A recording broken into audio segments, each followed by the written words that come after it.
I was talking with an employee today, and she's working on skill development in some things that are like outside of her comfort zone. She never really formally done it before. Just like, I'm learning. I've been learning for 3 months ago.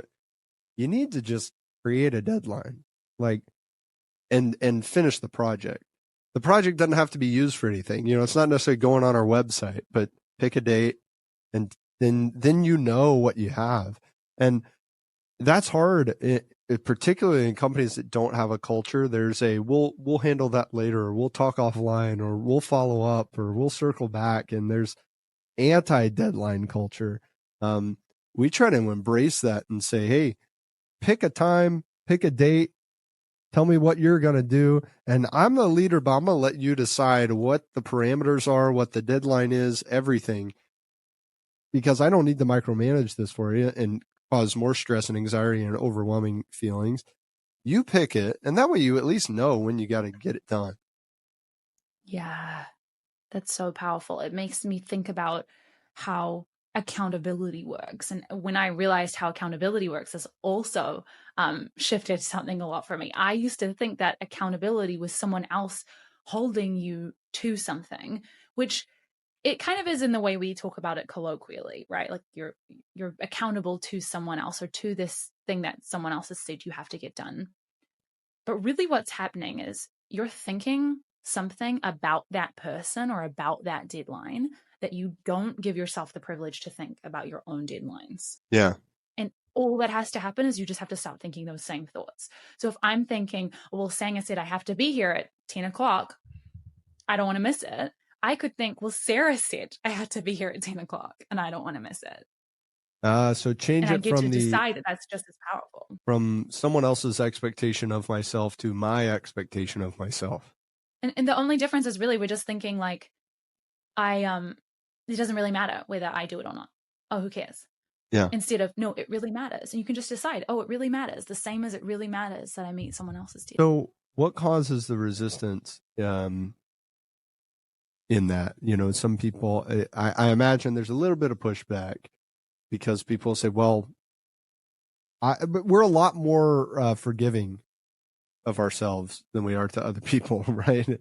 If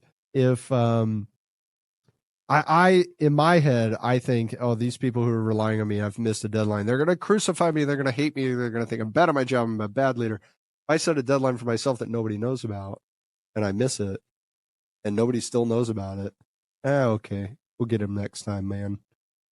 What causes that difference? Yeah, it's simply the fact that you've got a pattern of thinking around the way that you see yourself and your goals. Yeah, it's true, of course, like it doesn't really matter this time.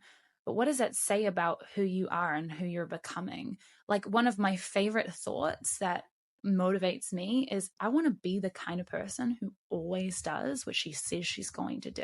Mm-hmm. Not because it matters in itself, but because when I become someone who is that person, I'm going to hit every goal that I ever set.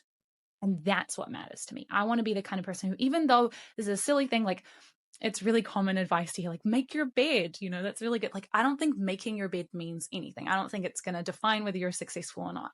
But if you say you're going to make your bed and you don't do it, that's what starts to erode away at your self-confidence and your belief that you can do the things you say you're going to do. Yeah, so for if sure. You say you're going to do something, then do it, because it's going to build up that sense of self-trust. And then don't just do it, but acknowledge that you did it. Hey, I did that thing that I said I was going to do. I'm someone who does the things I say I'm going to do.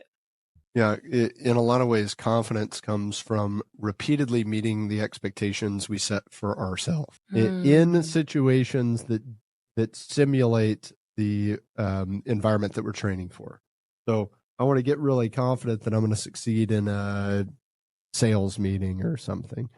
Well, if I've practiced enough and done well enough and proven to myself in this training environment and practice, I know that I'm going to be confident going into game time. So that makes sense, right? That we can, if we're failing and not living up to our word to ourselves, we're not going to have very much confidence. Just like if we had a friend who never did what they said they would do, we're going to stop relying on that friend, right? And so we're going to stop relying on ourselves if we become that friend to ourselves who doesn't do what he or she says they're going to do.